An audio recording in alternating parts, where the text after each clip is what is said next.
বন্ধুরা, আশা করি তোমরা সবাই খুব ভালো আছো আর আমিও খুব ভালো আছি। কদিন আগে আমার বাড়িতে মাসিরা এসেছিল, আমার বোনরা এসেছিল। চলো তোমরা দেখতে থাকো। দুপুরে খেয়ে নিলাম আমরা সবাই মিলে আড্ডা মারতে মারতে। তারপরে আমি রান্না করছিলাম সন্ধেবেলা চিকেন চাউমিন, তো সেটা করা শুরু করলাম। আর চিকেন চাউমিনের ভিডিওটা আমি একটু বোনকে বলেছিলাম করে দিতে, তাই ও করে দিচ্ছিল আর আমাকে প্রচুর হেল্প করেছে ওরা।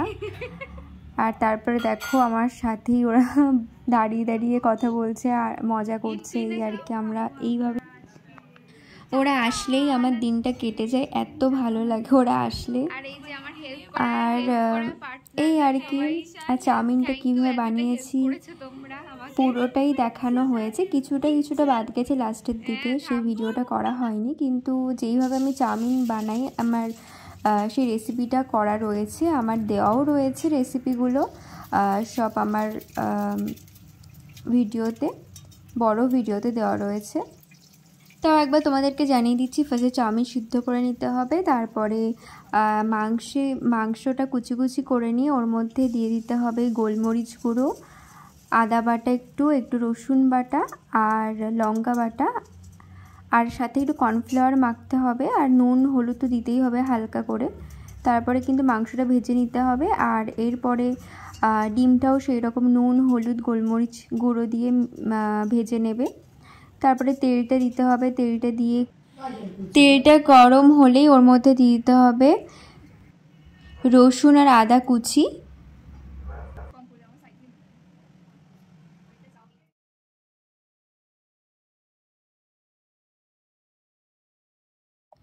তারপরে দিয়ে দিতে হবে সবজিগুলো, যা যা সবজি কাটা ছিল সেগুলো দিয়ে দেবো আমি একে একে সব, নুন হলুদ দিয়ে একটু ভেজে।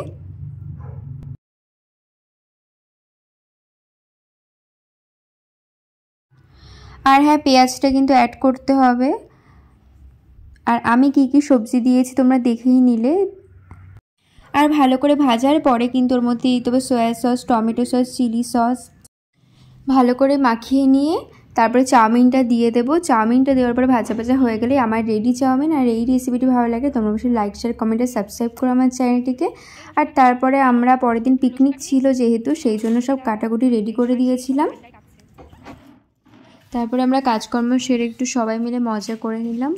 তো আজকের জন্য এইটুকুই, ভালো থেকো তোমরা, আর আমার চ্যানেলটিকে অবশ্যই সাবস্ক্রাইব করো। বাই।